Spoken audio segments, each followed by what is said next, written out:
Welcome back to another video. My name is Douglas, and today I want to take you along on a project I'm doing in the backyard. First though, I just wanted to say thank you for all of the support. I'm blown away by the number of you guys that have watched my videos and have subscribed to the channel.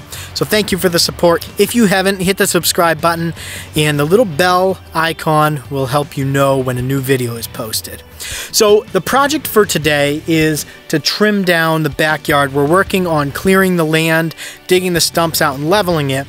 But until I can get an excavator in here to dig stumps out, I want to keep the vegetation growth down so that it's easier to find all the stumps and to work through the ground. So we have a mix of vegetation from tall grass, ferns, grapevines, some raspberry brambles and thistles. So I figured it would be a good test of the Echo SRM 225. If you haven't seen any of the videos I've done on that, they're in the description below. But I love this trimmer. It's something that I use all summer long here in Maine, and it's beautiful now. So we're gonna get to work and trim down some of this vegetation here in the backyard, and I hope you enjoy the video.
All right, that is all for now.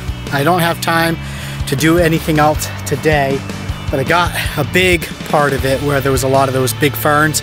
hopefully that gives you an idea of how this functions during different types of vegetation. I was just using the normal Echo string, and most of the time I was only giving it maybe half throttle, half to 3/4. It's rare that I was doing full throttle, only when in some of those tough patches of grass. It did get wound up a couple of times. Usually it can work itself out, but in this case it got stuck a couple of times. Had to pull the grass out, and then I was good to go.